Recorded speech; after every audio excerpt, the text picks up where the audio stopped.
Boa tarde a todas e a todos. Meu nome é Rodrigo Seixas, sou professor da Faculdade de Letras aqui da UFG e junto com o professor Rubens Damasceno, também da Faculdade de Letras da UFG, e com muita alegria e grande expectativa, abrimos os trabalhos deste ciclo de conferências TEAR Convida 2022, sobretudo com as belíssimas conferências que teremos, convidados de altíssimo nível, né, intelectuais com importantes pesquisas para a área do discurso, da argumentação, e cujas conferências neste ciclo tratarão de temas bastante atuais e instigantes, hein, Rubens?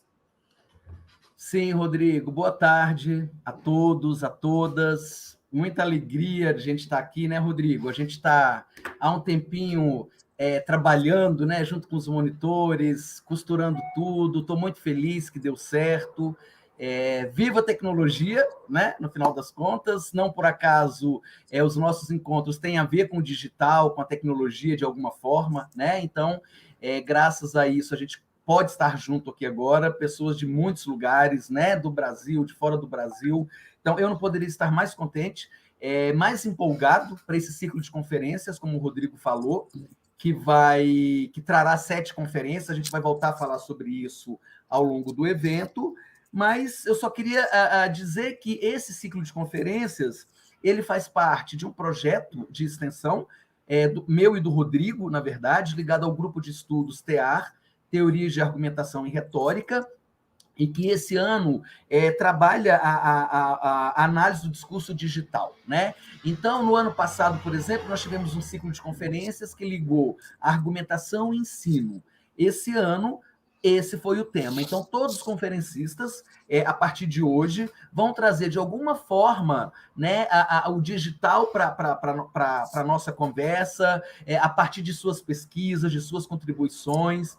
Então, eu não podia estar mais empolgado, repito, né? E o objetivo geral, né, desse projeto de extensão é discutir, de alguma forma, a importância dos dispositivos digitais no nosso dia a dia, a partir de diversos ângulos, né? Argumentativo, retórico, letramento, e por aí vai, né? A partir do semiótico, né? A partir da contribuição de cada um dos conferencistas. Então, sejam todos muito bem-vindos e bem-vindas. E para abrir esse ciclo de conferências e conversar com a gente um pouco, convidamos a conferencista de hoje, a professora Lúcia Santaella, que nos prestigia direto da Alemanha, hein, Lúcia? Boa tarde, boa noite, né? Boa noite, boa noite. Oi, Lúcia, seja bem-vinda, obrigadíssimo por sua presença, muitíssimo obrigado. Muito obrigada, eu agradeço vocês. Boa noite a todos, para minha noite. Tarde para vocês, estou vendo pela janela o verão brasileiro, eu estou aqui no inverno. Então, bem, esse tema, não é, do digital, eu tenho acompanhado. Olha, eu posso dizer que já são décadas.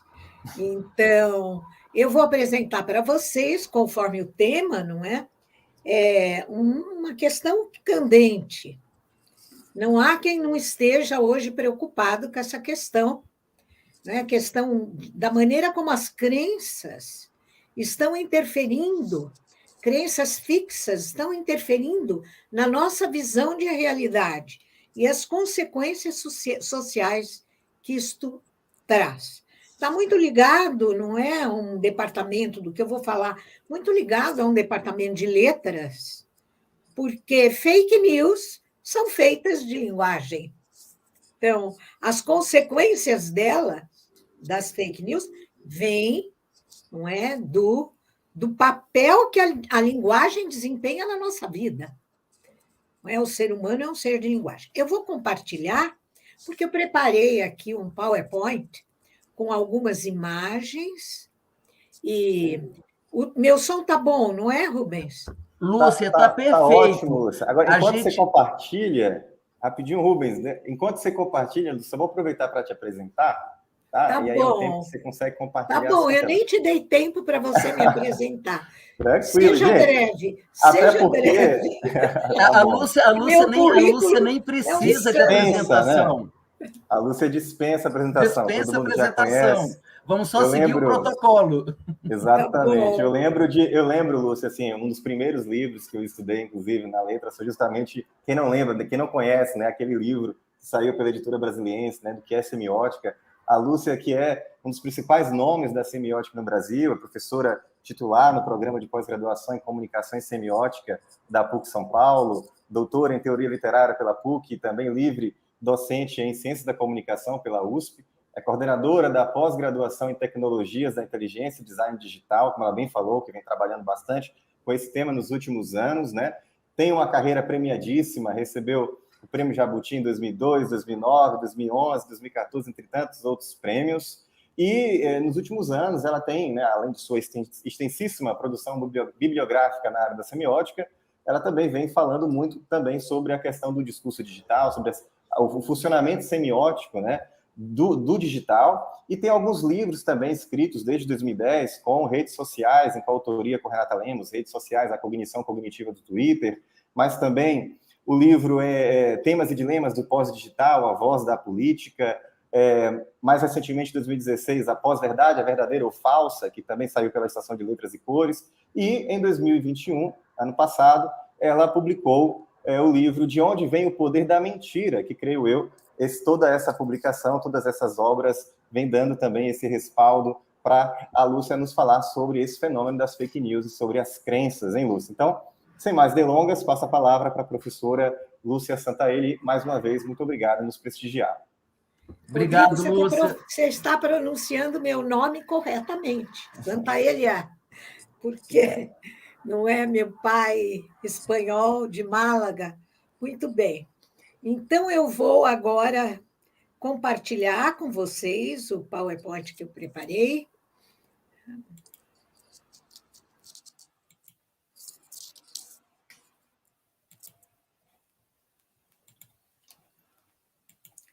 Entrou para vocês?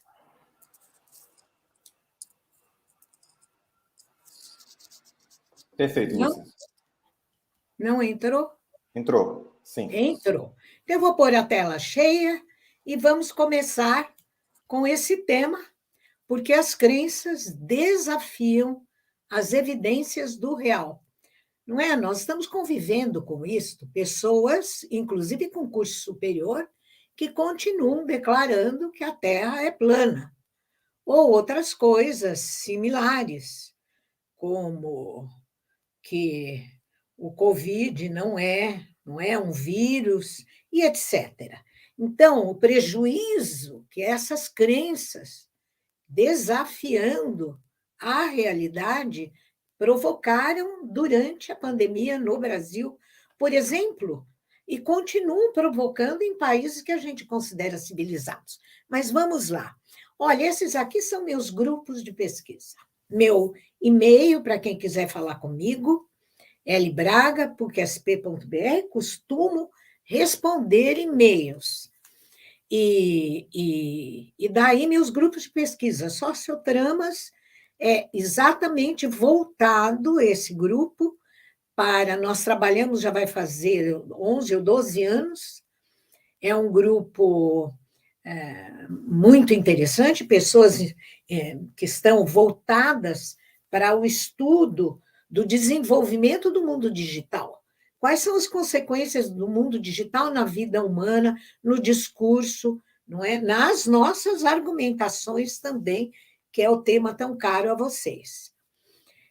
A gente já publicou 5 livros como fruto desses trabalhos desse grupo. O grupo Transobjeto já é um grupo mais filosófico, e estudamos muito uma nova tendência da filosofia que se chama realismo especulativo, e de algum tempo para cá, a gente tem se dedicado ao tema da inteligência artificial e da criatividade neste grupo.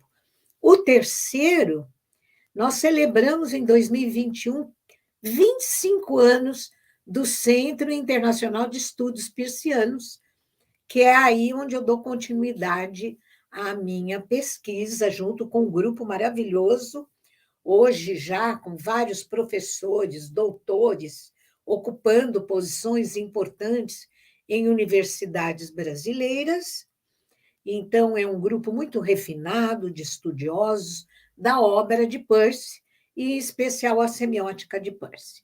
Bem, essa é a apresentação. Então, o que eu pretendo aqui é discorrer sobre os 4 métodos de fixação das crenças de Charles Sanders Peirce, que fundador da semiótica nos Estados Unidos. Lúcia, só um momentinho, desculpa interromper. Você poderia só clicar aqui, ó, na sua tela em ocultar, nessa barrinha que fica embaixo aí? Vendo que do lado tem ocultar? Tá ok, já vi. Pronto, perfeito. Muito obrigado, que o pessoal vai ver melhor o seu texto. E eu oculto? Isso, aí não, mas só oculta essa barrinha. Pronto, perfeito. Obrigado. Ah, estava atrapalhando a barra. Isso. Muito Obrigado. obrigada. Então, para a gente falar sobre a maneira como as crenças acabam produzindo tantos efeitos na realidade, o Peirce tem esse texto precioso sobre os métodos, porque as crenças se fixam através de métodos. Então, que vocês vão ver que não tem nada a ver com método científico. E são, já adianto, antes da gente entrar naquilo que eu chamo de estudo de caso, que nós vamos fazer agora muito rapidamente, que é o estudo de caso das fake news, é o método da autoridade, o da tenacidade, o método a priori e o método científico. Então, os métodos da autoridade e da tenacidade eu vou discutir à luz das condições atuais das redes de compartilhamento da internet, nas quais dominam adesões e crenças inabaláveis, alimentadas pela homofilia das câmaras de eco. Câmaras de eco e homofilia estão relacionados ao que está acontecendo hoje no mundo digital. A homofilia, Caetano definiu muito bem, a gente não gosta do que não é espelho. E hoje o mundo digital está preparado, através das câmaras de eco ou viés de confirmação, a mandar para nós aquilo que a gente, de fato, quer ouvir. Inclusive, hoje, os algoritmos de inteligência artificial que estão administrando todos os rastros que nós deixamos nas redes, esses algoritmos só devolvem para nós. Eles são capazes, devolvem aquilo que a gente quer ouvir, aquilo que a gente quer ver. E o pior é que parece que eles começam, inclusive, a adivinhar nossos desejos. Então, basta a gente comprar um livro na Amazon e ver o que acontece. Ou então ver um filme no Spotify e ver o que acontece. Na mesma hora já vem, olha, relacionado com estão esses. Bom, isso se chama homofilia, que hoje as redes digitais intensificam uma característica do psiquismo humano. Em contraste, o método científico será apresentado como, para mim, é o único antídoto, a gente incorporar o método científico como um modo de vida. Antídoto, na medida em que toda investigação tem na dúvida o ingrediente fundamental para a sua emergência. A experiência da dúvida não é apenas o pivô do pensamento, mas, sobretudo, o estupim para a mudança de hábitos. É muito difícil mudar hábitos. Basta a gente ver o quanto sofreu no comecinho da pandemia, logo depois a gente começou a se readaptar, mas a mudança de hábito é a condição de toda a transformação. Não apenas de cada um de nós, mas da transformação dos nossos modos de ver, sentir e agir. O que são crenças? Quando a gente fala crença, não é só religiosa. Em inglês é belief. A crença, por exemplo, uma conclusão da ciência que é aceita durante um determinado tempo, ela desenvolve em nós uma crença, por exemplo, de que a Terra é redonda. Então, mas há diferença que a gente tem que estabelecer entre uma crença que não está baseada no conhecimento e uma crença que a gente começa, não é, a se fixar nela porque ela agrada o nosso modo de ver a vida, o nosso modo de ver o mundo, etc. Então, as crenças que são negativas são as inabaláveis, enquanto que o conhecimento ele vive das crenças que são continuamente submetidas à dúvida. Esse é o tema que eu vou aqui discutir com vocês um pouquinho. Nosso estudo de caso é esse que anda, não é? Um alvoroço que as fake news andam provocando. Alguns preferem o nome de desinformação ao invés de fake news, porque dizem os profissionais do jornalismo que se é fake, falso, não é notícia. E se é notícia, não pode ser falso. Porque, tradicionalmente, os responsáveis pela produção, a divulgação da notícia eram os jornalistas. Eles continuam sendo da notícia que tem alguma fidelidade com o acontecimento que ela relata. Mas no mundo das redes, onde informação passa de maneira acelerada, qualquer pessoa acha que pode produzir notícias e divulgar notícias, sem ser um profissional. Então, vem daí todos os problemas que nós estamos enfrentando. Contexto atual das fake news. O que move as pessoas a postarem fake news? Vamos ver. De acordo com o pragmaticismo, eu já adiantei um pouquinho, né? Que características nós temos, ou que o ser humano tem. Eu não gosto de dividir assim o mundo em que eu estou, que é o mundo do esclarecimento, e o mundo das outras pessoas que eu tomo como não esclarecidas. Essa divisão dicotômica não agrada, porque cada um de nós escorre o risco, não é? Porque usamos as redes, cada um de nós corre o risco, inclusive de postar fake news. Então, não é uma questão só, a pessoa é ignorante, então eu vou recriminar esta pessoa.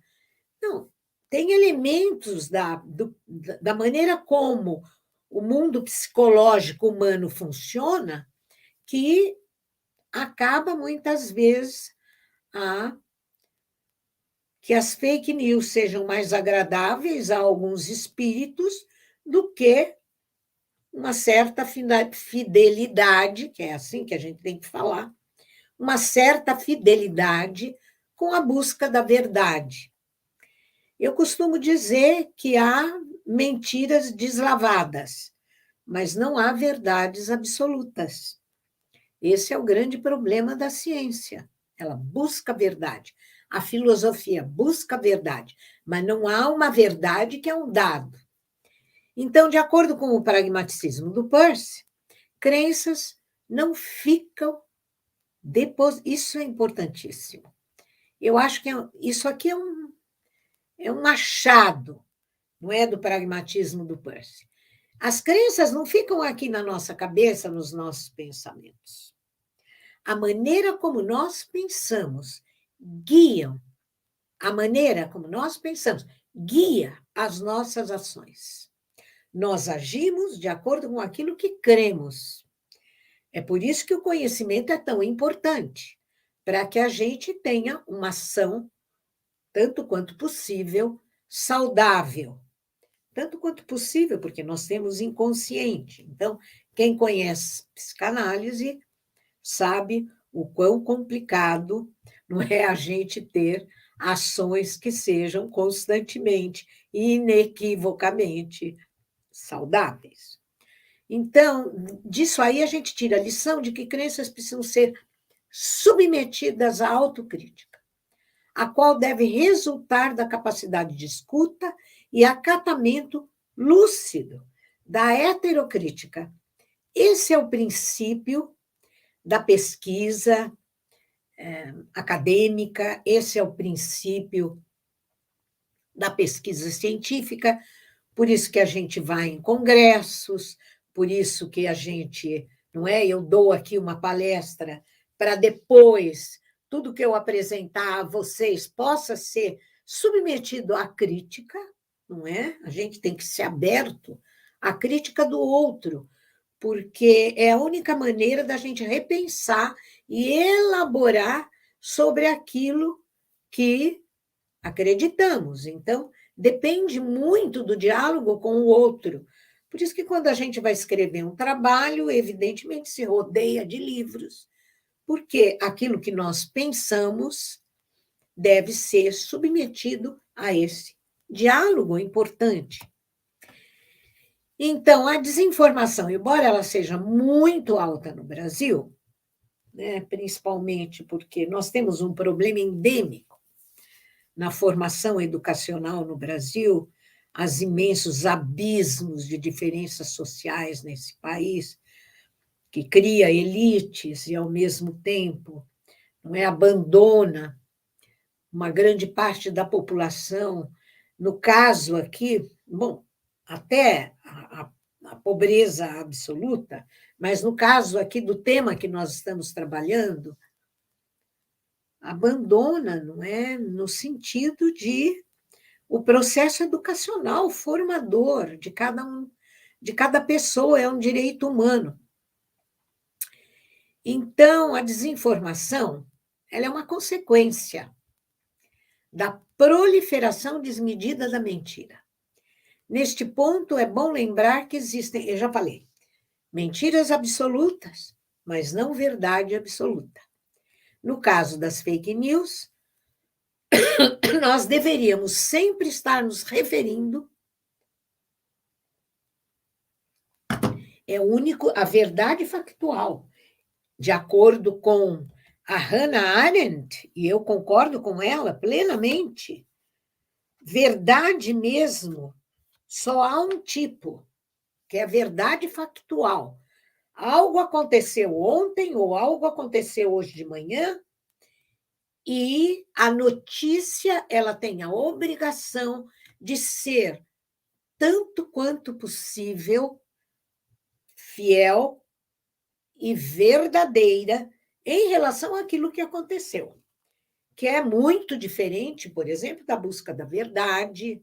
Essa é a tarefa do jornalista, a verdade factual, diferente da verdade reflexiva da filosofia, diferente da verdade necessária da matemática e da lógica simbólica, diferente da lógica possível da literatura e da arte.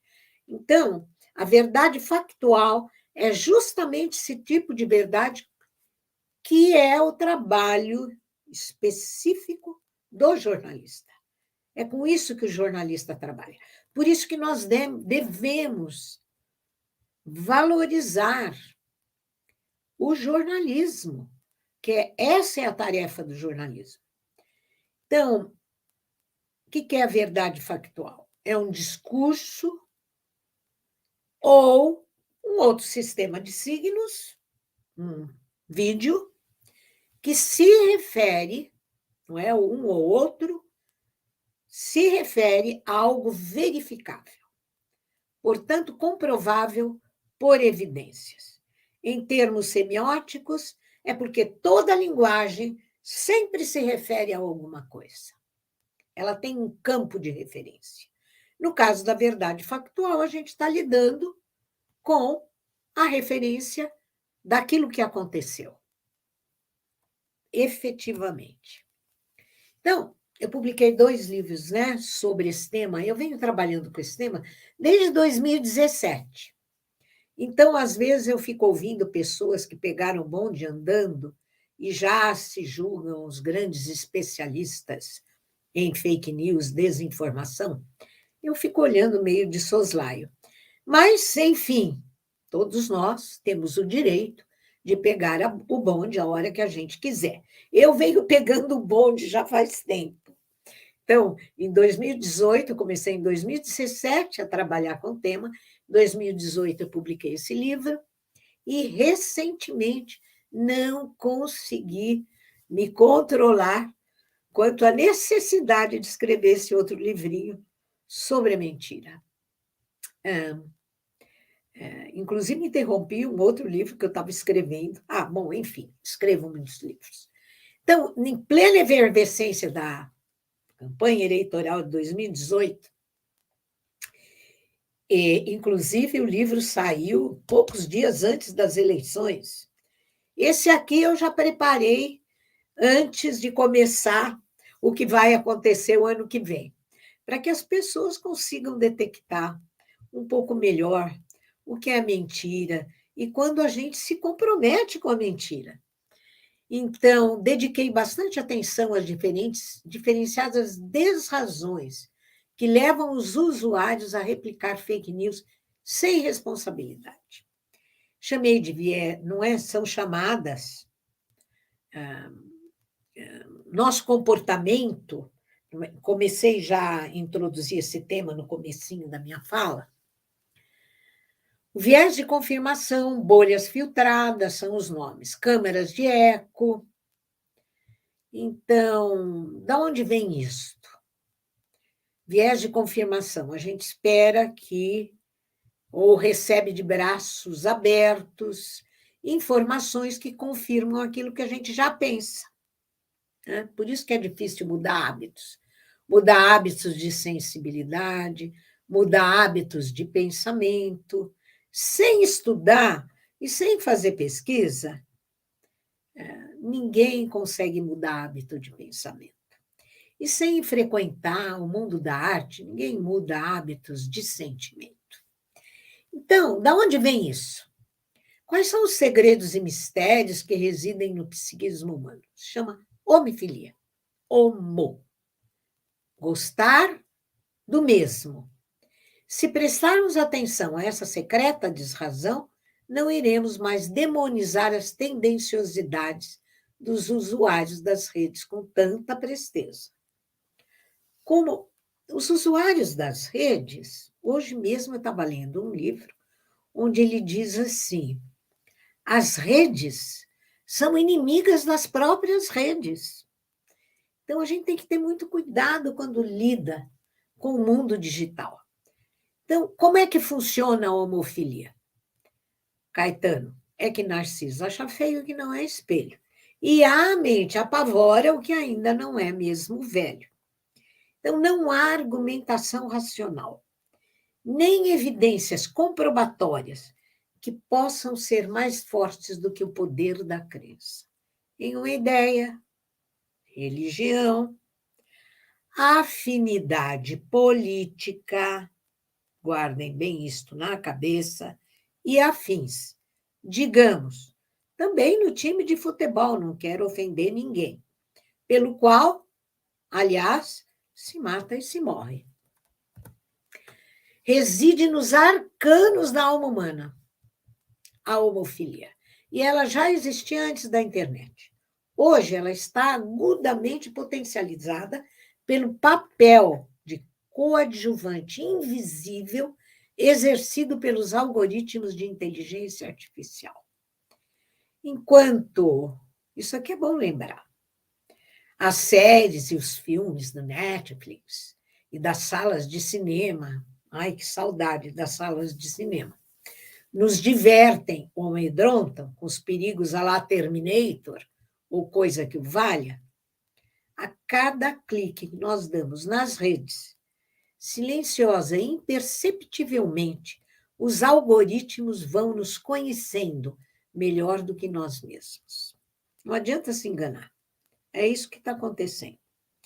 Instituições como eleições democráticas e mercados livres se tornam obsoletas, e a autoridade muda de humanos para algoritmos. Quem falou isso foi o Harari. Ele tem batido muito nessa tecla.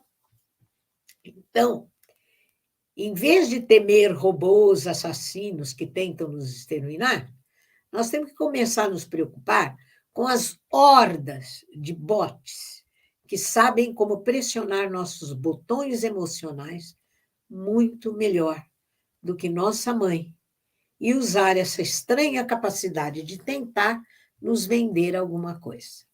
Eu não resisto ao Amazon tentando me vender livros, porque tenho paixão pelos livros, e assim vai. O apocalipse pode estar oculto no ato desenfreado de compartilhar fake news ou de fazer compras.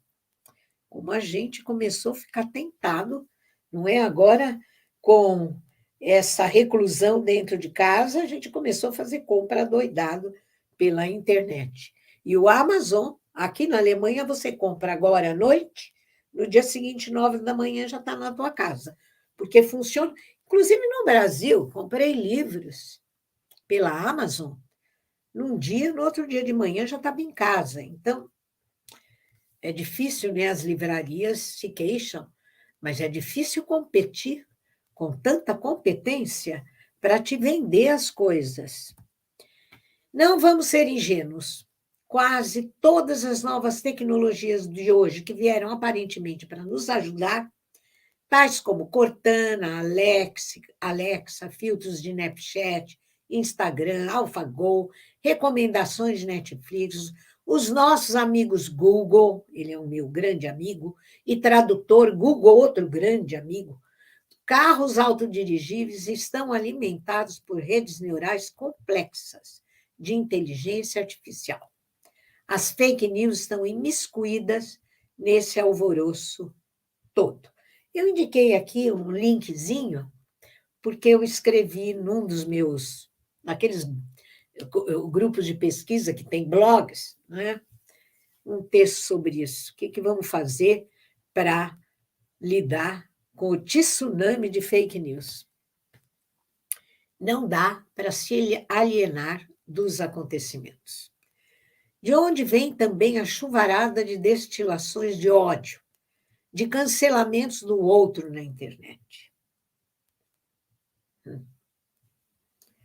Não se esqueçam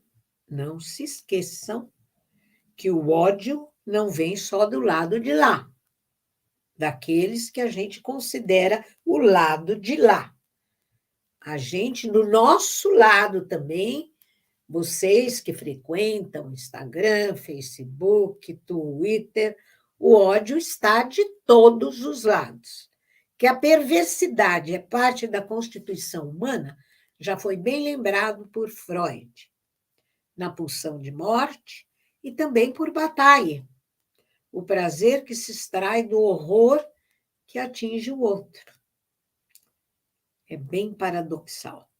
Portanto, que o ódio não se aplaque, nem em tempos de pandemia, não é de se estranhar. Só vem dar munição para a desconfiança. Eu, às vezes, essa desconfiança não quero passar para vocês. Que o ser humano pode muito bem ser um erro da evolução. É porque, às vezes, o ser humano nos decepciona muito, né? De fato, no contexto da pandemia, em meio a hábitos mais superficiais, fáceis de deslocar, parece que cada um está se defrontando com seus hábitos interiores inamovíveis. Alguns bons por natureza, outros maléficos por natureza, e no meio, muitos hábitos oscilantes entre bons e maus. Se há hábito de sentir que se instalam como um fungo no fundo do poço da alma de alguns, são os hábitos de mal sentir. Um certo mal-estar consigo mesmo, com aquilo que se é, uma verdade escondida que se potencializa na reclusão forçada. Nós vimos isso e estamos vendo durante a pandemia inteirinha. Uma espécie de cobra comendo seu próprio rabo, desculpe, um Ouroboros despido de eternidade, só maldade intempestiva que, ao fim e ao cabo, se volta contra si mesmo. Eu tenho formação em psicanálise, então essa página aqui é um pouco de emergência, não é? Do que a psicanálise nos leva a conhecer sobre o ser humano e suas contradições. Então é só esperar.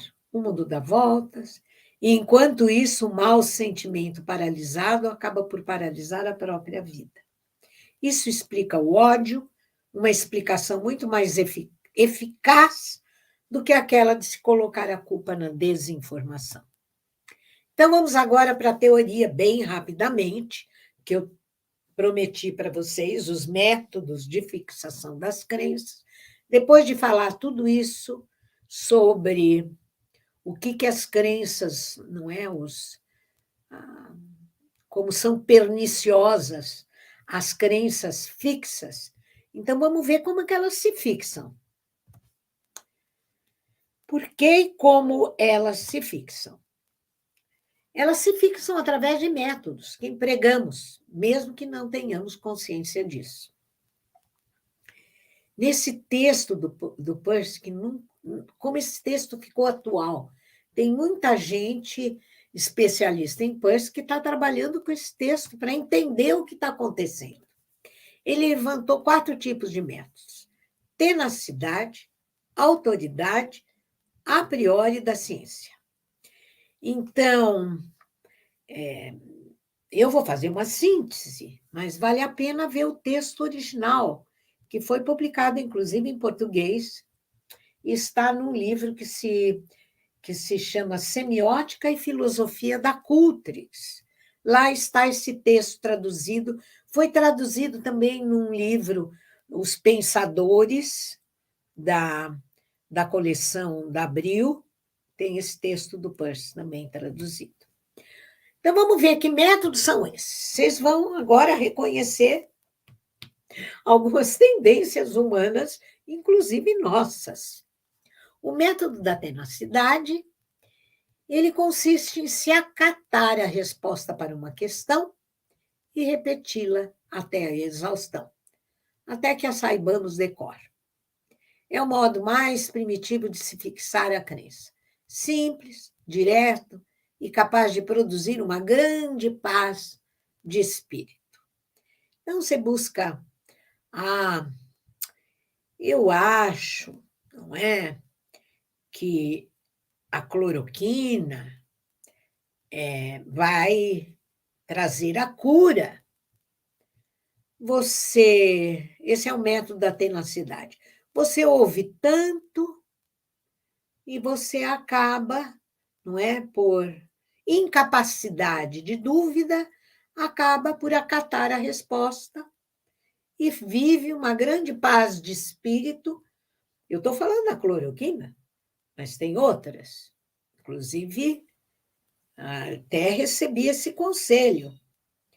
Olha, se você mastigar um alho de manhã, você nunca vai pegar a Covid. Ou coisas desse tipo.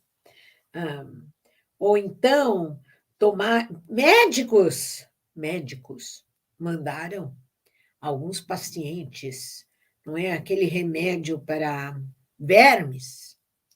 Não, você toma esse vermicida e você... Percebe como o mundo estava... Gente, o mundo está muito complicado. E você vai se proteger do Covid. Esse é o tenacidade. Repete, repete, repete e acaba. Olha, gente, o mundo acadêmico também tem isso. Um professor que vai lá e repete, repete, repete, 10 anos, 20 anos, a mesma coisa. E aí ele repete também para os alunos e acaba se constituindo como uma verdade que não precisa ser colocada em questão. O segundo é o da autoridade. É mais coletivo do que o anterior, porque o anterior é da persistência, que é de todos o mais individualista, tenacidade, e mesmo voluntarista, visto que baseado numa escolha puramente pessoal. Nesse segundo método da autoridade, a palavra da autoridade funciona como agregadora, o que dá ao método uma constituição comunitária, uma comunidade. Bom, evidentemente, vocês já reconhecem aqui, com todo o respeito que a gente tem que ter pela religião, mas nela funciona o método da autoridade. Uma comunidade. Respeito porque... Mas esse é um outro tema, não vou entrar aí. A única coisa que eu posso dizer para vocês é que eu tenho profundo respeito pela religião, mas não pelos abusos, não é? Aqui a religião é levada. Então, a vontade do Estado, do legislador da verdade, seja lá o que for, suplanta a vontade do indivíduo, dando-lhe o conforto que é próprio de todas as formas de gregarismo. Eu trabalhei assim bem mais em detalhes nesse segundo livro, De Onde Vem o Poder da Mentira, essas formas, não é? Esses métodos. O terceiro é o a priori, é o método do gosto. Ele apela às pessoas não para submetê-las a uma determinada autoridade, mas como seres racionais. De repente, não é esse método, ele agrada a razão e a gente acaba aderindo a ele. É o apelo daquilo que atrai o indivíduo porque agrada a razão, o método da preferência natural ou do sentimento. Muitas obras de arte e muitos sistemas metafísicos nasceram e nascem graças a essa inclinação da mente para aquilo que lhe é agradável. De acordo com Peirce, o método cartesiano é um exemplo do método a priori. Daí, provavelmente, as ideias da intuição, da dúvida universal e, sobretudo, a ideia do ego serem tão irresistivelmente convincentes, porque agrada a razão. Bom, aqui uma crítica. O método da tenacidade é frágil, porque nenhum indivíduo sadio pode viver por muito tempo insulado. Isso aqui deveria ser, né? O problema é que não é. Quanta gente fica insulada egoisticamente nas suas próprias convicções, sem sofrer o confronto com as crenças do outro. É o método da teimosia, da incapacidade de expor suas crenças ao escrutínio. Olha só o que eu vou falar. Infelizmente, a academia está recheada, especialmente na área das humanidades, dos chamados pesquisadores incapazes de mudar. Passam décadas repetindo o mesmo receituário. Claro que temos escolhas e preferências, mas elas devem ser submetidas à comparação para medir sua resistência ao confronto. O método da tenacidade é o sintoma-chave para explicar a improdutividade, pois quando praticamos a ética da curiosidade, somos instados a escrever, a pesquisar e a escrever, pois escrever é a forma mais potente da aprendizagem. Só escrevemos de fato sobre um assunto quando nos pomos a escrever sobre ele. Só aprendemos. É um vício nefasto só escrever sobre aquilo que já se sabe. A autoridade é aparentemente mais resistente, mas cedo ou tarde acaba por falhar, pois as crenças sociais também estão sujeitas à mudança, no momento em que são inseridas em contexto de perspectivas mais amplas. Esse é o método da obediência pré-iluminista, porque o iluminismo de Kant, o que ele prega, é a emancipação da autoridade. Inclusive, vale a pena ler esse texto do Kant, o que é o iluminismo, porque ele diz assim, claro, tem leis, não é? E tem regras que nós somos obrigados a obedecer. Isso não significa que a gente tenha que perder a capacidade de criticar aquilo que parece arbitrário na obrigação de obedecer. Então, se levado às últimas consequências, o método da autoridade pode ser perigoso. Quando aceito cegamente, pode levar à idolatria até o limite da autoimolação. Por exemplo, os kamikazes, a idolatria política, emparelhada com a idolatria por um time, não é? O 11 de setembro, e esse exemplo que vocês, jovens, não devem ter testemunhado. É o caso do reverendo Jones. Em 18 de novembro de 79, 918 pessoas morreram em um misto de suicídio coletivo.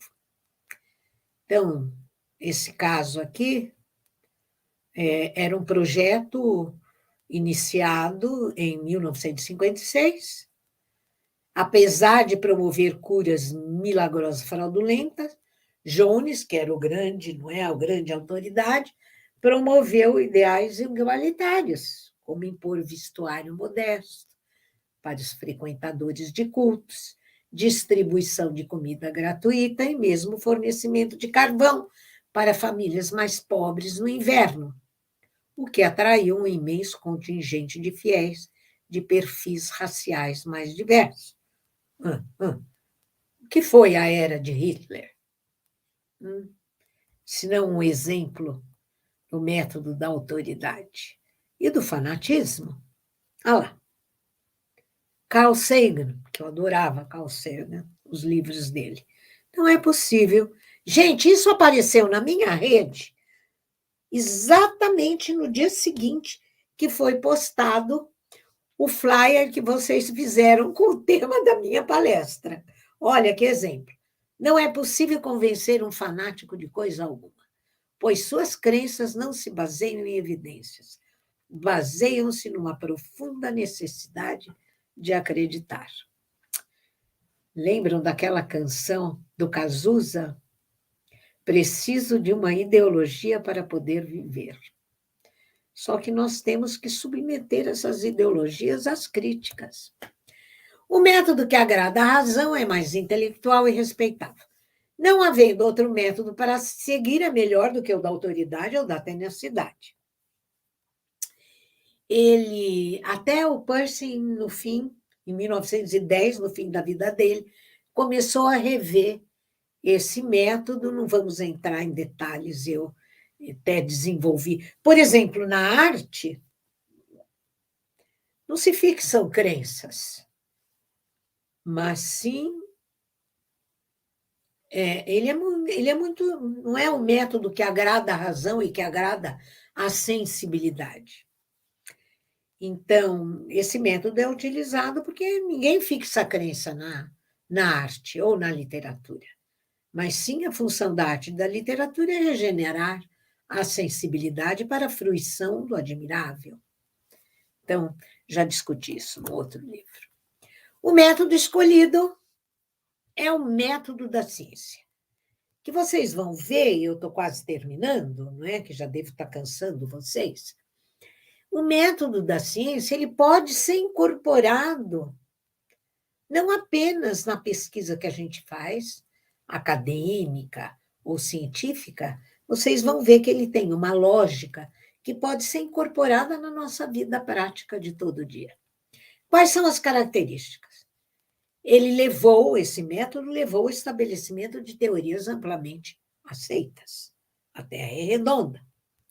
A de nos forçar a atentar para a permanência externa das coisas. Ou seja, o real insiste. É por isso que a gente pode corrigir uma mentira, porque o real insiste. Ele atende ao impulso social do homem, ser humano, né? Embora haja algo de social no método da autoridade, ele atinge apenas uma dada comunidade cuja coesão é mantida pela ascendência de um legislador, ou mesmo uma figura política, e pela remoção cuidadosa de quaisquer fontes de dúvida. Havendo a exposição da comunidade a uma outra comunidade com diferentes ideais, ou a um contexto ideológico mais aberto, a palavra da autoridade deveria tender a entrar em crise. O da ciência, ao contrário, não se fecha em casulos bem protegidos, mas busca e usa as opiniões e experiências conflitantes para despertar dúvidas genuínas em relação à verdade de crenças estabelecidas. Porque o impulso social da ciência está voltada para a comunidade da espécie humana e não para a satisfação autocomplacente de pequenos ou grandes grupos. Ele também pode ser aplicado aos fatos da vida. Ou seja, a gente desenvolveu uma arte de duvidar quando a função, isso se dá quando a função regular e desproblematizada de um hábito é rompida. Isso tem duas faces. Quando é que um hábito é rompido? E a dúvida se instaura. Quando uma uniformidade estabelecida estimula a formação de um hábito que substituirá o anterior. Nunca começamos da dúvida completa. Isso vale muito para a nossa pesquisa. Vocês que estão na universidade, no mundo acadêmico, a gente não começa por uma dúvida completa como queria Descartes. A gente começa com uma dúvida razoável. Eu acho que, bom, não é? De onde vem o poder da mentira? Eu tinha uma dúvida, eu fui buscar, por isso que eu escrevi o livro. Então, a crença é um hábito de ação que tende a se modificar quando a crença é posta em dúvida, viva e genuína. Tem 3 modos. Experimentação imaginária, não é? Que é assim que a gente faz quando vai começar uma pesquisa. Quando 2 hábitos de ação entram em conflito e quando tropeçamos em fatos brutos, fatos externos e inesperados. Teve gente que duvidou de que nós estávamos numa pandemia. Só que teve que, não é? Tropeçar, não. Levar um tombo nos fatos externos e inesperados. E se nem assim a crença muda, a pessoa precisa de um tratamento psicanalítico. Então, o que está expresso nesse texto do Peirce é o reconhecimento da importância do papel da experiência na investigação, levada a cabo tanto na ciência como no dia a dia.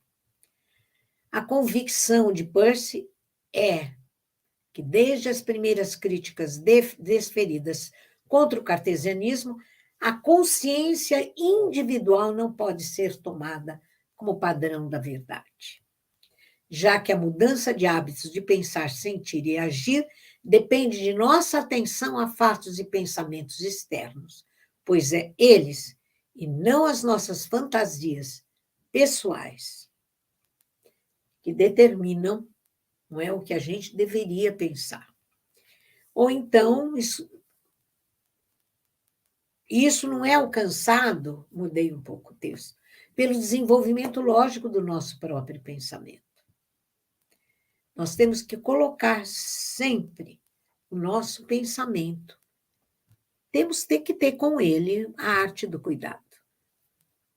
Então, em síntese, o método da ciência, mais tarde chamado de método pragmático, de acordo com ele, nossas crenças devem ser determinadas por algo externo a nós, independente dos nossos humores e fantasias. Isso quer dizer que os resultados a que chegamos não devem ser produtos de um capricho, mas devem atender à permanência externa das coisas, ou seja, a sua realidade, assim como devem ser públicos e submetidos à crítica do outro. É por isso que existe, quando a gente faz uma pesquisa, uma banca onde o trabalho que nós desenvolvemos é submetido à crítica, e nós temos que ter abertura para esse diálogo. A crítica, ela nunca pode ser, e nem deveria ser, destruidora, mas é aquilo que a gente chama a crítica construtiva, que depende, não é, muito de certas características também daquele que critica, que não deve ser destruidor.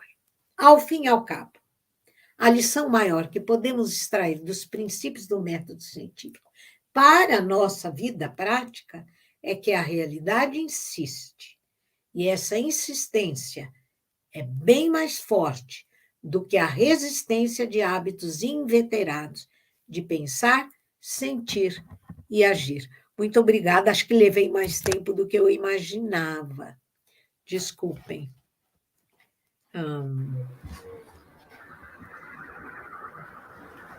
Deixa eu parar de compartilhar. Pronto? Pronto, deu tudo certo, professora.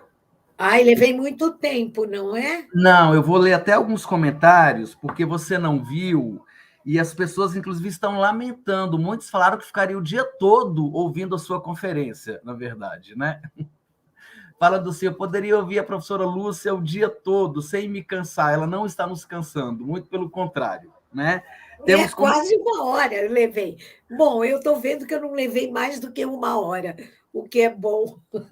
Olha, professora, muitos elogios, né? Por exemplo, o Roberto falou assim que você é a maître à penser, né? Aquela pessoa que inspira, que ensina a pensar, que ajuda a pensar. Então, foi um dos comentários que surgiram aí, né? O Alexandre Costa falou brilhante, lúcida, análise da microfísica do ódio.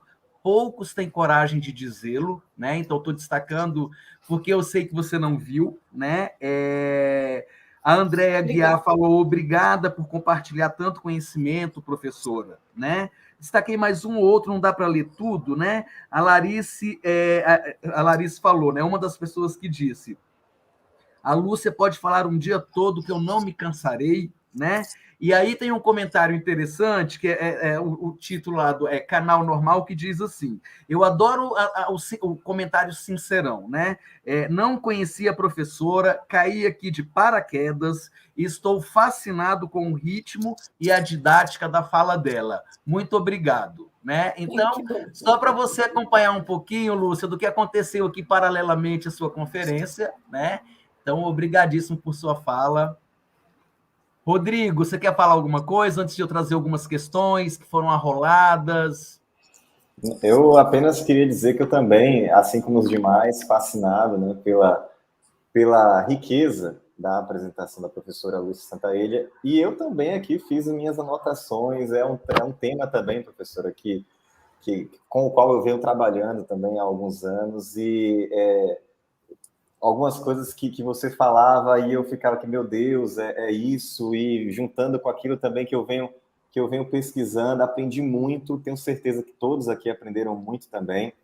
É só agradecimento, e agora vamos para os desafios aí, né? As respostas das perguntas. Tá bom. Nós tivemos algumas perguntas aí. Pode falar, Rubens, pode começar aí. Até então eu fui anotando, agora eu não consigo mais anotar, né? Porque a gente está conversando aqui, então eu vou rolando ali depois. Mas, professor, assim, são muitas questões, então a gente certamente, muito provavelmente, não vai ter tempo de discutir todas. Eu vou tentar pegar por grupos, assim, o que eu consegui anotar até agora, né?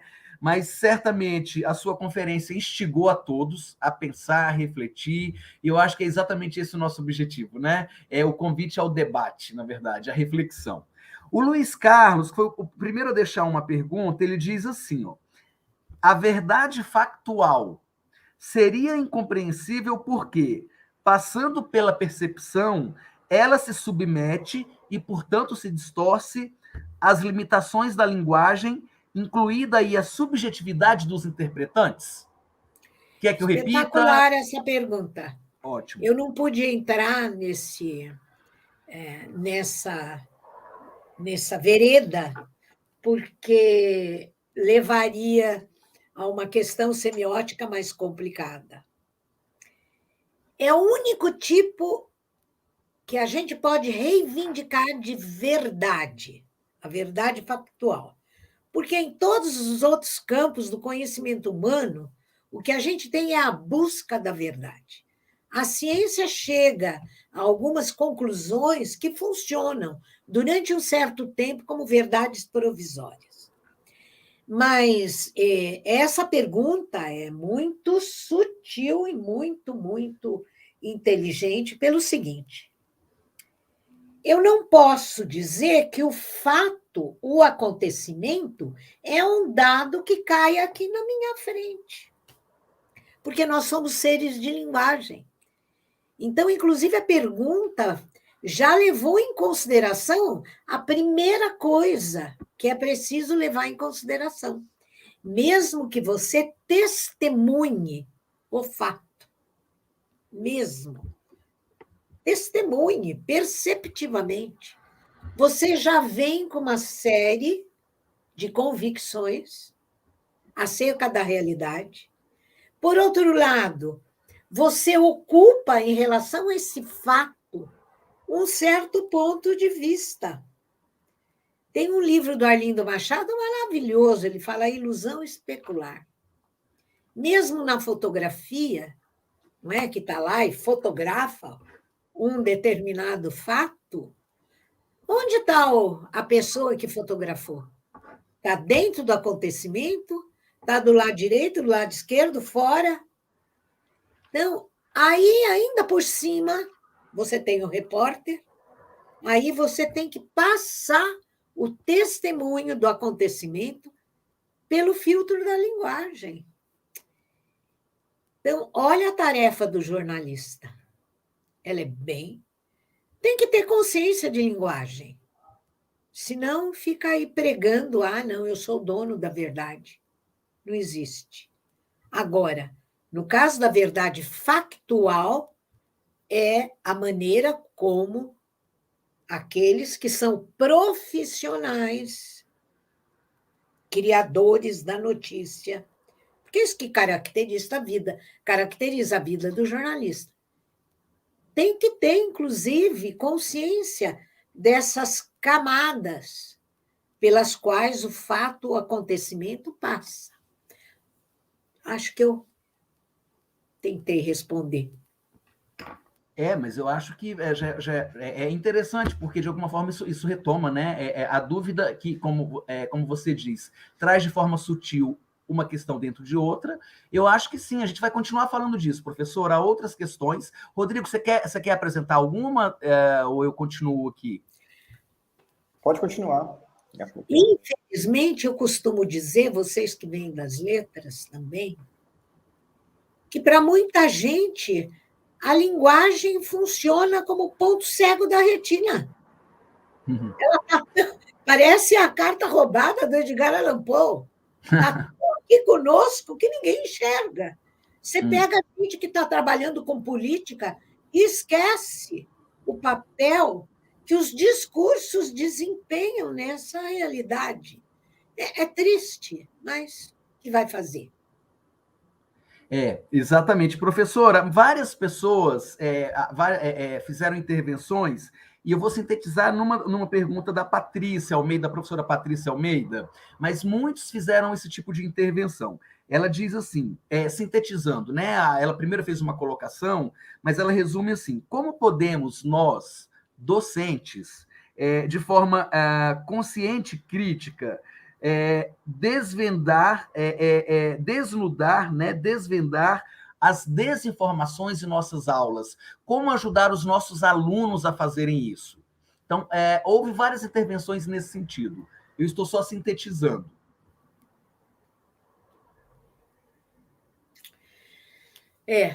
Esse é o nosso grande desafio de educadores, não é?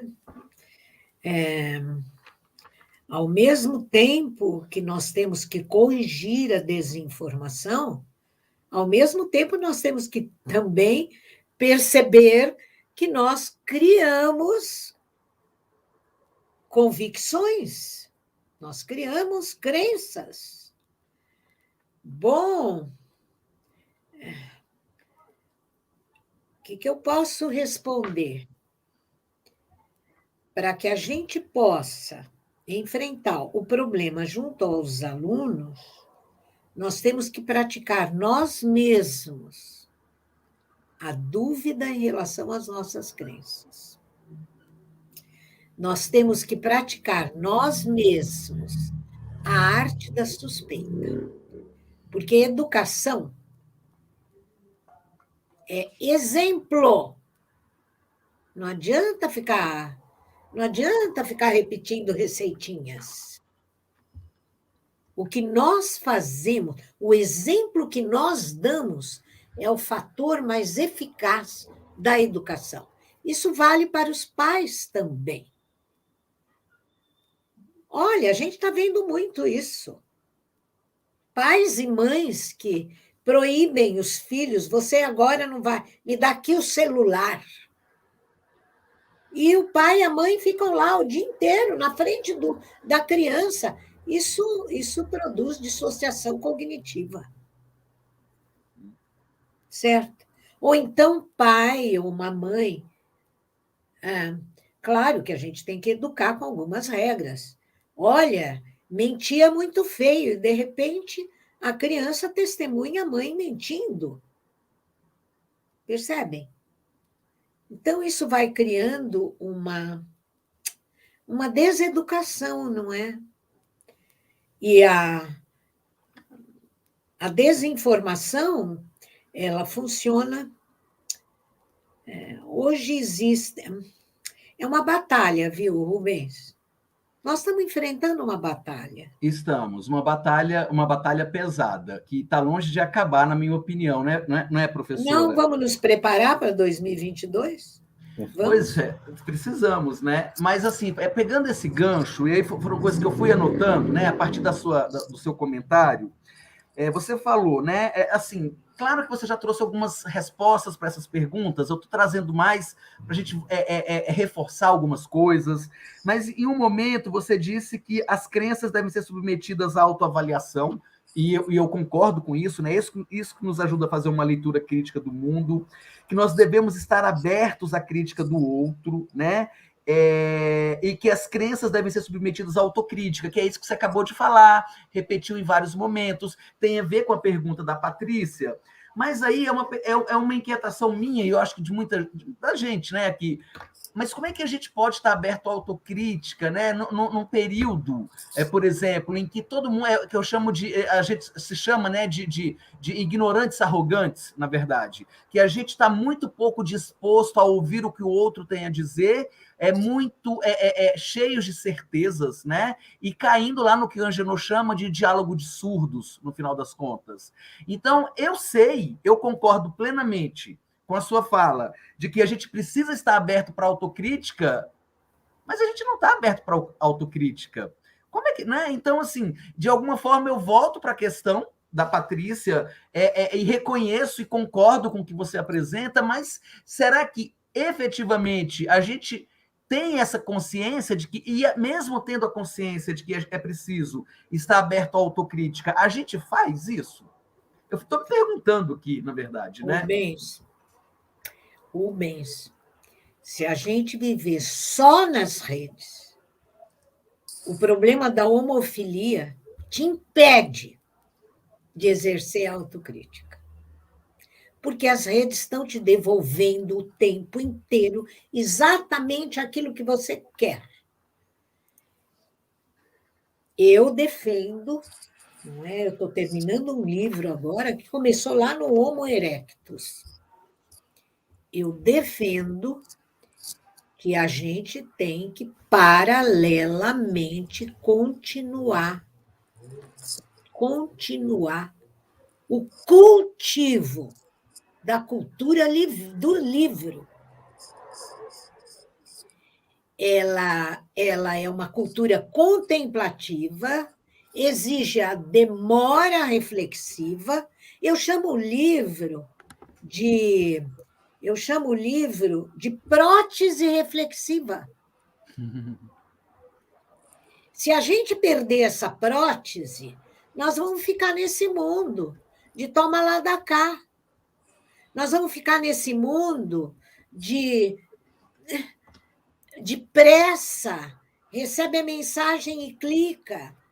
Não que eu seja contra as redes, tanto é que eu estudo as redes e eu participo das redes. Mas elas têm que ter um papel relativo na nossa vida. Nós temos que continuar cultivando, e é esse exemplo que a gente tem que dar para os alunos, educação nas redes e para as redes. Elas desempenham um papel absolutamente parcial na vida humana. Nós temos que continuar cultivando diálogos demorados. Nós temos que continuar cultivando a concentração que uma leitura de um livro nos dá. Então, as redes não são tudo na vida.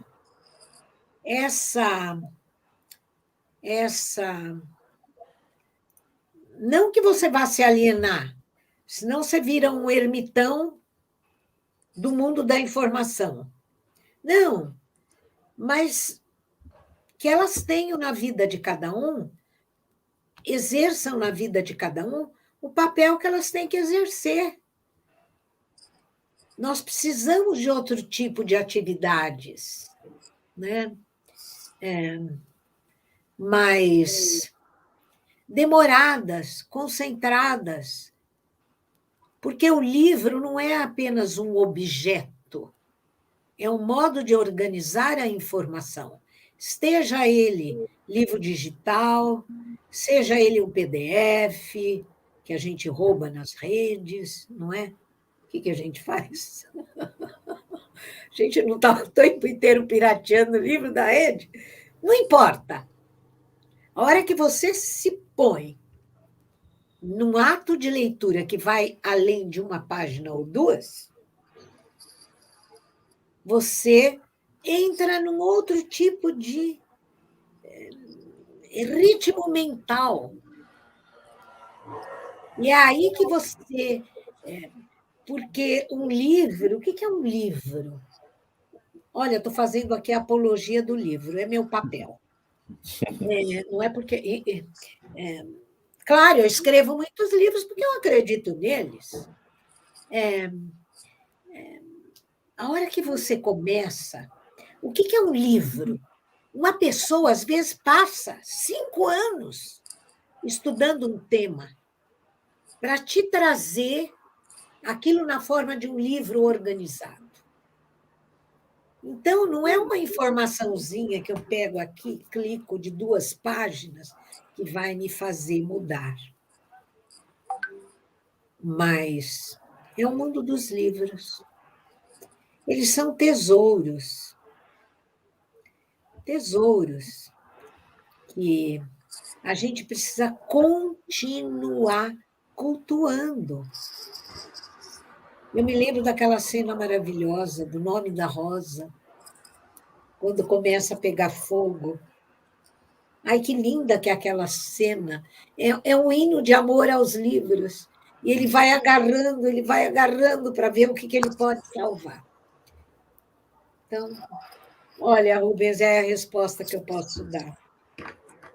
Eu estou completamente de acordo, né? Eu não vejo de outra forma. Só fico me perguntando, né, como estimular, porque eu concordo com tudo, 100%, né? As redes, nem tudo está nas redes, mas a impressão que eu tenho, quando eu vejo as gerações que vieram, essas mais novas, eu vi uma charge uma vez muito emblemática, né? Que tinham só 2 quadros, 2 imagens. A primeira era antigamente a mãe puxando a criança para dentro de casa, e a segunda era a mãe forçando a criança a sair de casa e ir para a rua, na verdade, né?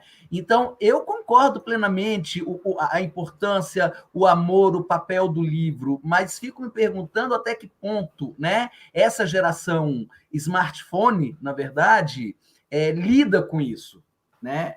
É o nosso desafio também, né, como educadores. Enfim, mas eu acho extremamente Rubens, instigante. Eu tenho sido bastante radical. Eu acho que nós temos que remodelar todo o nosso conceito de educação. Nós temos que pensar na educação para as redes, que inclui essa relatividade daquilo que elas podem desempenhar na nossa vida. Deve começar no jardim da infância. Acabei de escrever um artigo agora, e lendo aí um livro de um de um neurocientista veio comprovar. A criança, com 1 ano e meio de idade, já está com isso, com o celular na mão e manipulando melhor do que eu. Então, tem que começar, nós temos que desenvolver campanhas de educação familiar. As famílias têm que ser educadas. Nós estamos vivendo um tempo, já dizia o Riobaldo, antes das redes, viver é muito perigoso. Agora, ficou, não é o que ele dizia que era perigoso, ficou imensamente mais perigoso. Certamente. Posso ler mais uma questão, Rodrigo? Você quer apresentar alguma? Olha, eu queria comentar um pouco sobre isso antes que a discussão se perca. E aí eu acho que esse meu comentário, e consequente pergunta, também dialoga com um comentário de um participante, eu vou falar o nome dele também, então eu vou aproveitar já para fazer, porque são muitas provocações, e eu vou lançar mais uma provocação, professora Lúcia. Em primeiro lugar, que eu acho que as redes sociais e digitais, elas nos trouxeram, de fato, um pouco do que já existia, né, de maneira exacerbada, claro, né? Há muitos teóricos que vão falar, por exemplo, de que há algo de cognitivo mesmo no ser humano, né? Que nós somos seres, por exemplo, que formamos tribos morais, né?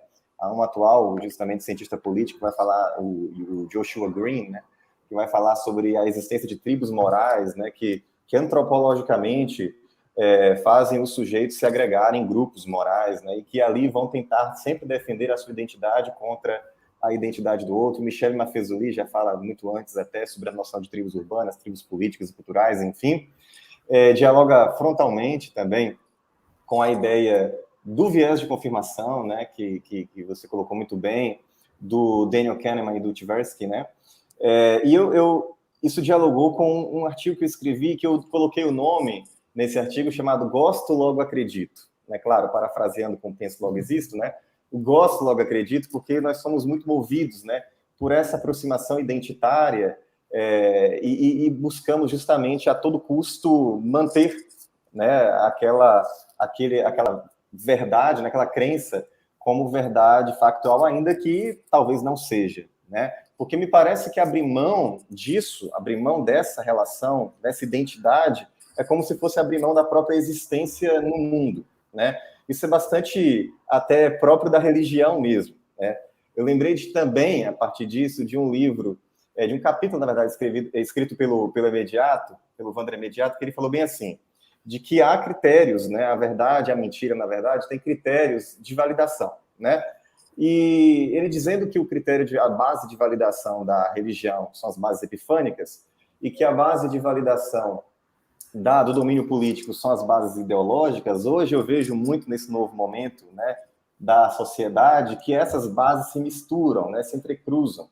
Nós temos agora bases que são, as bases ideológicas são também epifânicas, e as pessoas tentam em todo momento afirmar a sua ideologia como aquela que explica tudo e que exclui qualquer outra possibilidade de explicar.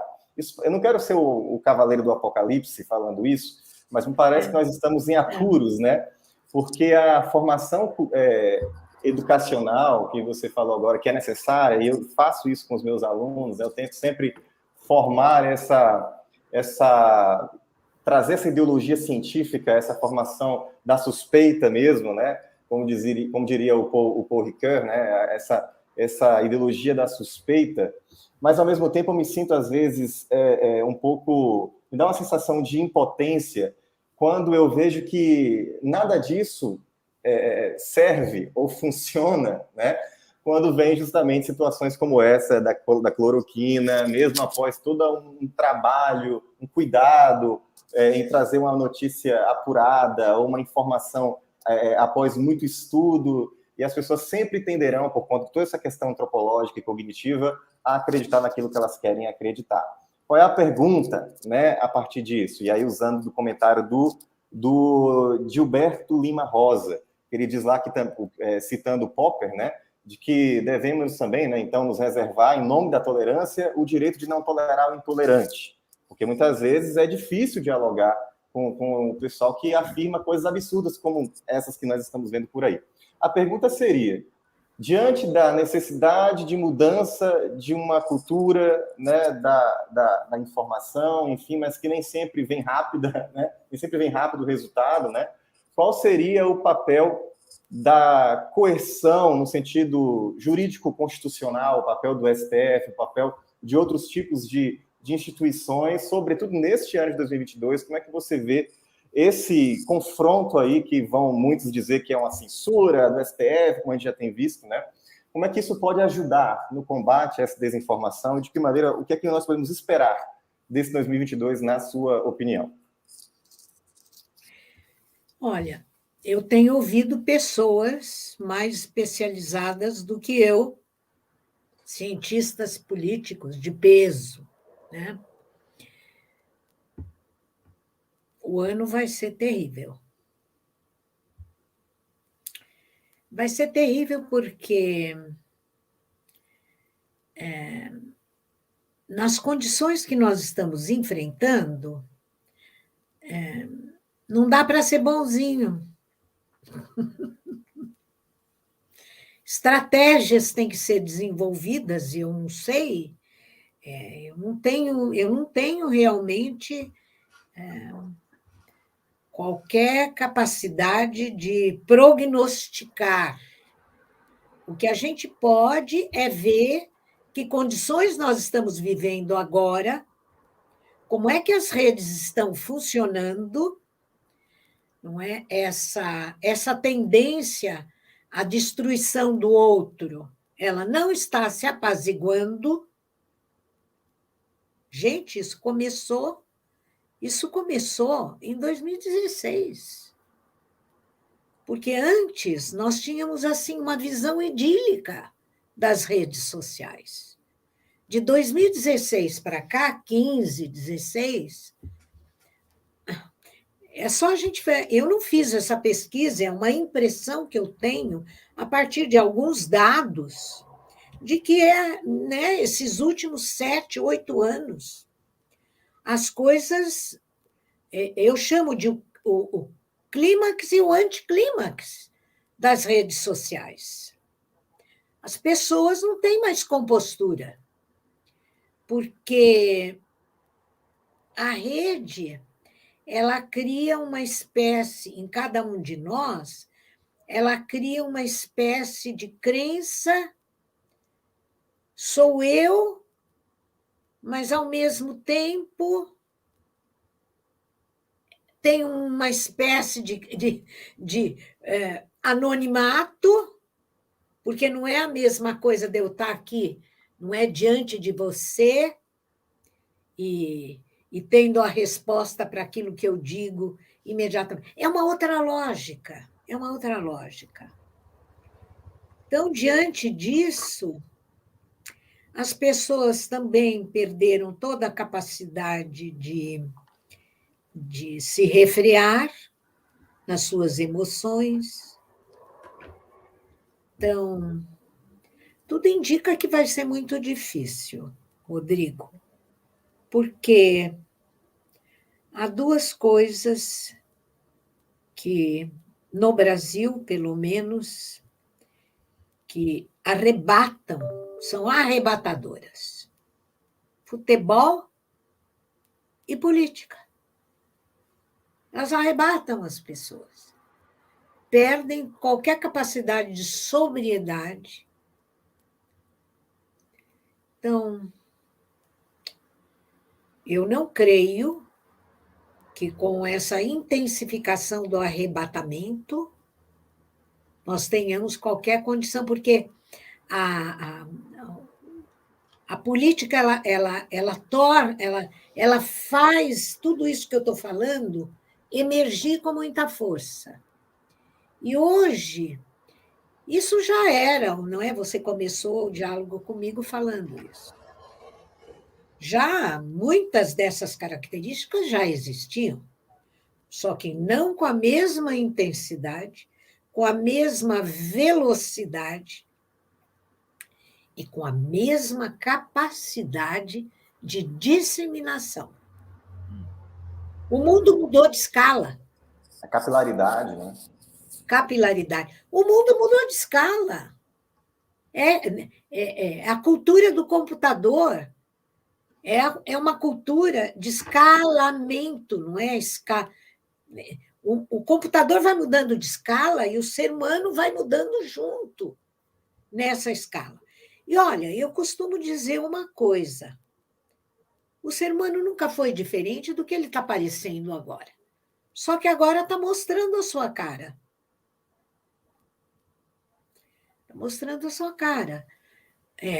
A cultura, não é? Em termos de psicanálise, a gente não pode dizer que fazer uma psicanálise da cultura, mas que a cultura hoje virou um bom laboratório.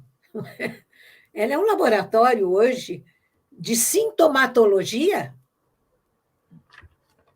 Parece que aquilo que só podia ser trabalhado num setting analítico do analista com seu paciente, hoje a cultura inteira está parecendo um paciente, sim, cheio de sintomas.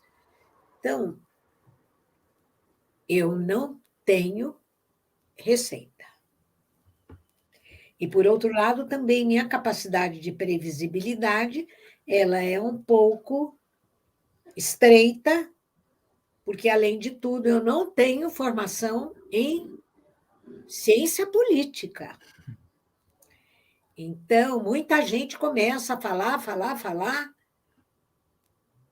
Isso é uma das características nefastas da rede. A gente tem que ter Foucaultianamente a responsabilidade por aquilo que fala. E nós, que somos professores, pesquisadores, acadêmicos, nós temos que levar isso às últimas consequências.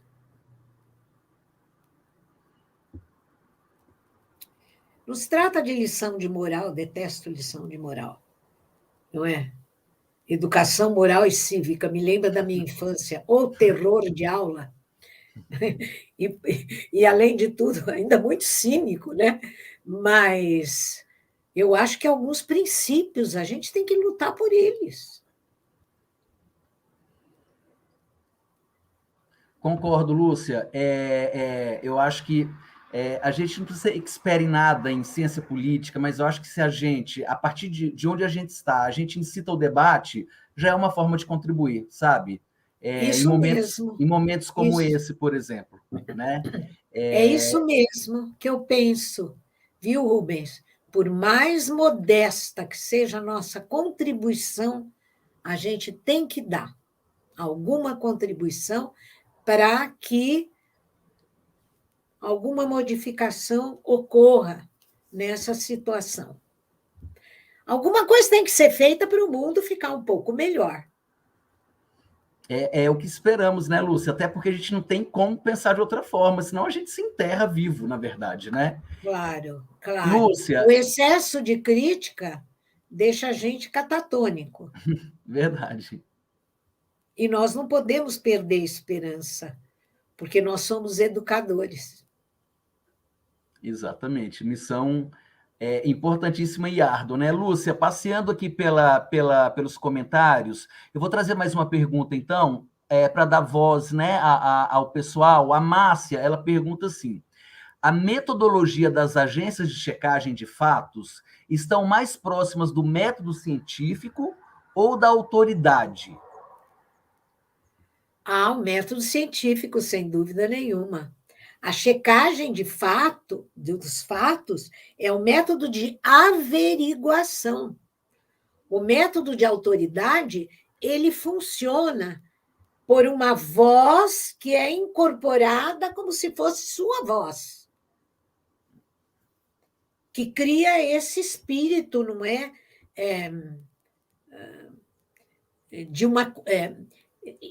O Rodrigo colocou esse problema do pertencimento. Então, a necessidade do pertencimento é muito grande. E o método da autoridade, ele acaba sendo um método ocultamente coercitivo de pertencimento. É esse que é o problema do método da autoridade. Ele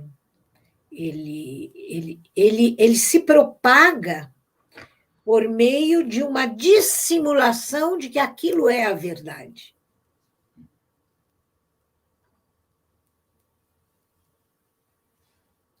Tá bom?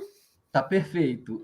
O Elton faz uma pergunta muito simples, em 3 linhas, né? Mas que assim vai buscar um monte de coisa. Professora, a senhora diria que essa onda de fake news ou pós-verdade tem alguma relação com a crise da modernidade? Veja, bem simples a questão, né? Na verdade, ela simplesmente busca tudo. Olha, a modernidade já começou no Renascimento, não é? O Renascimento, a modernidade, vai até o século. Os franceses consideram que a modernidade começa no século XIX.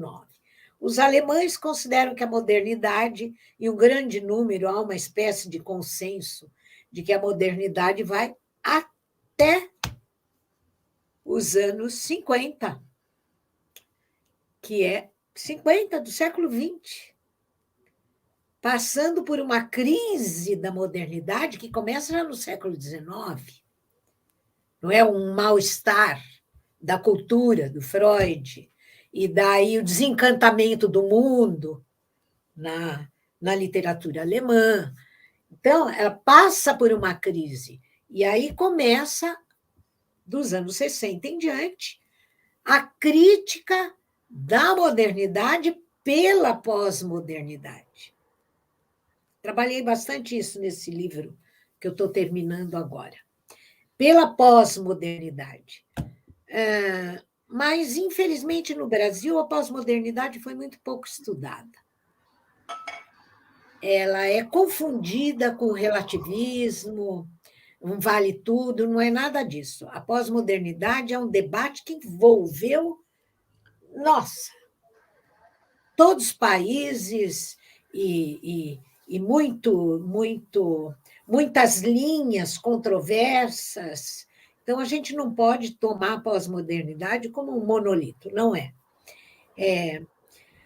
Agora, olha, eu estou aqui, desculpe, parece que eu estou pontificando, que eu estudei muito isso aí. Agora, para escrever esse livro, eu já venho estudando a pós-modernidade desde os anos 80. O que acontece? A pós-modernidade foi uma espécie de aviso para uma enorme ruptura da cultura que viria com o digital. A cultura digital ela é disruptiva por natureza. O ser humano saiu do seu lugar. Meu livro chama o Neo-Humano, a 7ª revolução cognitiva dos sapiens. Agora, com a inteligência artificial, nós estamos atravessando uma travessia profundamente disruptiva. Como dizia o Bauman, é uma transição. A gente saiu de um mundo e está entrando num outro que a gente não sabe qual é. Então, e no meio desse alvoroço todo, as redes hoje viraram essa disseminação intempestiva de mentiras, fake news. Olha que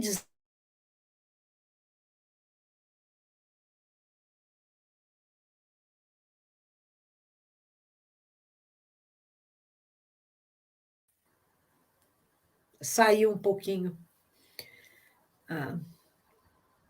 Estão me ouvindo? Estão me vendo? Sim, alguma coisa aconteceu aqui, não sei se foi a minha rede, o Rodrigo saiu. Agora sim, professora. Agora eu saí e voltei para outro lugar. Também aconteceu alguma coisa aqui. Eu estava falando de disrupção, você viu? Exatamente, foi nessa hora. O StreamYard ouviu minha palavra e... Está cada vez mais rápido, né? Essa reação, a partir do que a gente fala.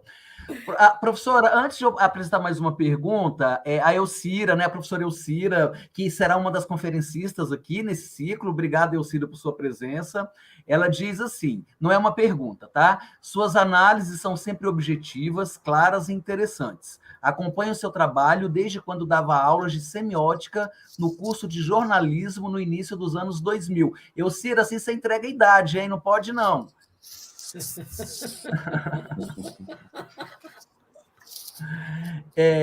Bem, só uma fala dela. O Wagner, ele diz assim, de forma muito breve, ele pergunta muito objetivamente: os métodos se misturam? Embora sempre haja predominância de algum método possa haver, mas eles se misturam de fato? Essa foi a pergunta dele. Claro. Ora, eu estou aqui na Alemanha trabalhando 14 horas por dia. Se não tivesse o método da tenacidade. O problema são características. A autoridade, por exemplo, o Foucault fala em guias. A gente não vive sem guias. Nós, acadêmicos, nós fomos citando autores, são autores que frequentam a nossa vida. São guias. Agora, o problema é quando esses métodos fixam crenças e essas crenças não se movimentam. Aí é o problema. Mas tenacidade é uma característica que a gente tem. Ao obedecer à autoridade, não é? Eu estou fazendo a relação com os guias. Agora, o método, como método para fixar a crença, o único que é válido é o científico. Porque o científico não é aquela pergunta que já me foi feita. Ele nos obriga a verificar. Então, por que quando a gente faz uma pesquisa, qual é a tua metodologia? Aquela metodologia, qual é a tua fundamentação teórica? Isso é o método da ciência. Ele é confiável? É essa. Sim, se mistura. Se mistura. Eu não utilizei o Peirce aí na minha apresentação? Ele não funciona aí como autoridade? Claro que sim. Funciona como autoridade. Mas o que essa autoridade está pregando? É aí que a gente tem que ver. E como é que eu estou reagindo a isso que está sendo pregado? São problemas que a gente tem que analisar por diversos ângulos, né? Certamente. Rodrigo, você quer apresentar alguma questão, fazer alguma ponderação? Não, eu estou aqui, voltei aí, caí, hein, Lúcia? Caí e voltei. Todo mundo, né? Aconteceu alguma coisa a partir da palavra disruptivo, Foi, eu né, fui Lúcia? disruptivo agora aqui, hein? Mas voltamos.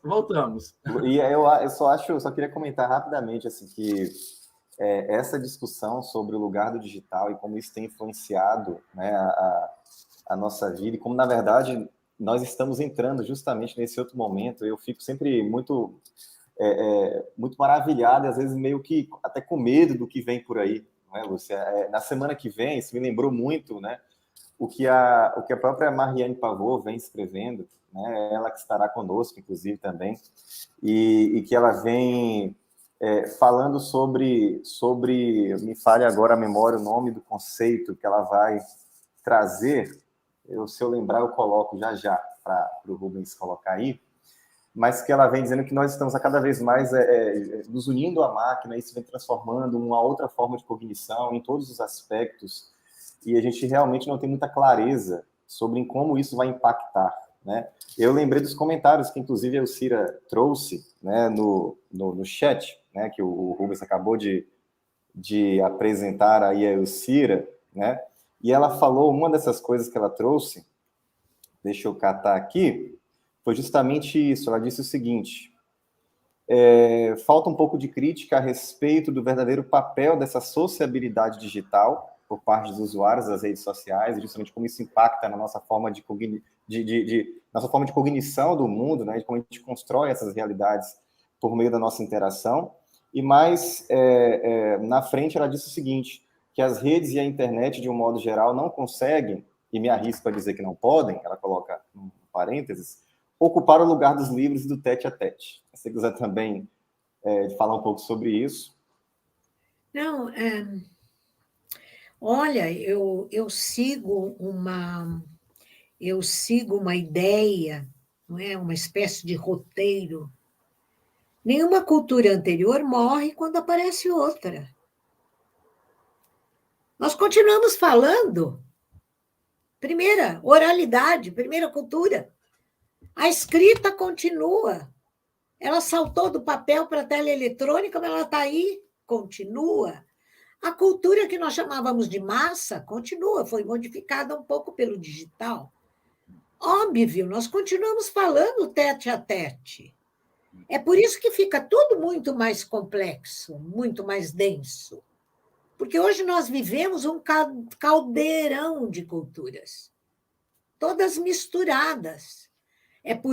Então, isso só vem me dar um pouco mais de munição para repetir o que eu já disse. A cultura digital, embora ela esteja na superfície aparecendo mais, as outras formas de cultura continuam existindo. O que a gente não pode é cair na ilusão de que só tem a cultura digital. O ser humano ainda continua sendo de carne e osso. Embora a nossa cognição hoje esteja expandida, imensamente expandida, nas formas de escrita, no mundo da imagem. Hoje, o que é imagem hoje? Não é? Desde a invenção da fotografia, pensem nisso. Olha o papel que o YouTube desempenha agora, é uma produção audiovisual, cinema, televisão, hoje no streaming. Então, o mundo ficou muito complexo e essas formas de cultura anteriores continuam vivas. Nós continuamos praticando essas outras formas de cultura. Antes eu escrevia no papel e caneta, eu não escrevia, eu bordava. Porque compara agora você sentar no computador e escrever, mas ainda é escrever. Nós estamos escrevendo. Então, é preciso compreender aquilo que o Serres fala. São camadas tectônicas que vão se mexendo. Então, a hora que eu... Aqui, falando, mas está misturado hoje com o mundo digital. Porque não fosse isso, eu daqui da Alemanha não poderia estar falando com vocês agora. Não fosse isso, durante 2 anos e tanto de pandemia, nós não estaríamos ainda nos comunicando. Mas nós estamos nos comunicando com o quê? Fala. Nós não estamos face a face, só que mediados por uma série. E, por outro lado, a pandemia nos tirou essa possibilidade de ter uma reunião, que a gente chama de presencial, não é? A presença, a potência da presença do corpo vivo junto comigo. Então, é isso.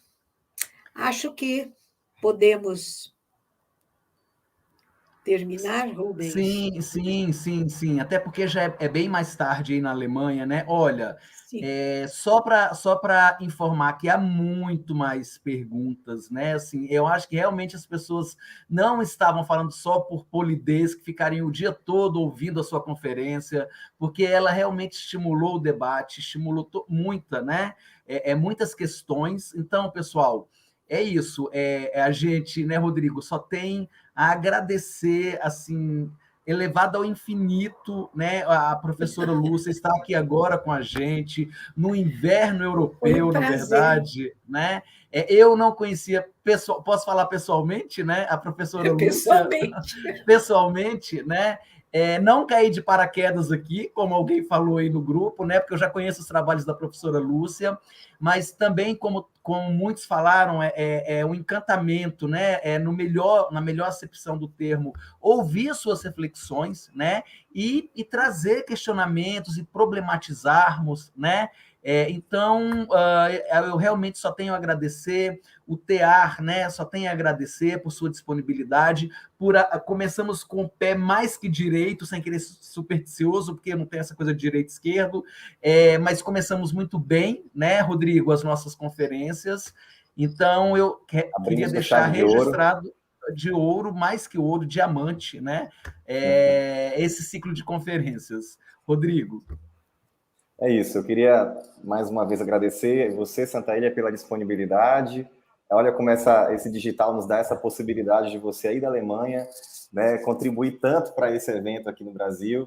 E também muito obrigado a todos vocês, né, que vieram prestigiar a Lúcia e também vieram prestigiar o evento. Muito obrigado ao pessoal aí que está trabalhando no Grupo TA, todos os participantes, inclusive alguns professores que aqui estão, que também estarão conosco, né, que também são convidados, inclusive, né, nós vamos colocar, né, vou até pedir para a Tatiane já arrumar para a gente aí, mas nós vamos colocar as próximas conferências que teremos, né, já fica o convite, hein, Rubens, para as próximas conferências. Você quer falar um pouquinho disso? Já vou providenciar aqui para colocar. Ah, tá. As próximas 6 conferências, né? A gente mandou as datas, mas a gente vai continuar divulgando, né? A melhor forma de manter a informação, buscar, é no nosso site, a gente colocou o link aqui, né? Então, o Rodrigo, enquanto ele busca aí o cartaz, né? A palavra não é cartaz, agora fugiu.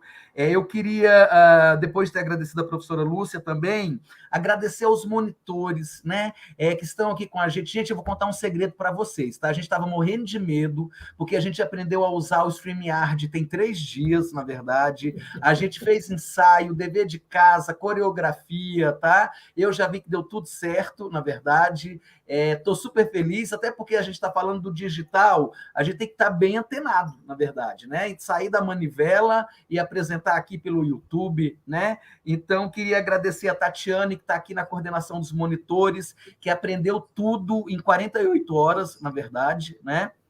Agradecer a Bruna, que está aqui também com a gente, a Paula, a Amanda, ao Luciano, né, que nos orientou, nos ajudou da parte técnica da UFG.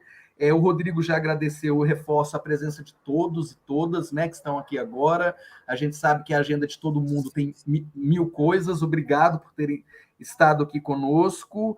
E também, só para encerrar, agradecer aos alunos da disciplina, né, Argumentação e Discurso Digital, que estão assistindo a aula ao mesmo tempo que participando da conferência, né? Então, é isso. Rodrigo, você conseguiu pegar o cartazinho antes da gente encerrar? Já compartilhei aí. Vamos. Ótimo. Tudo bem aí, Tatiane?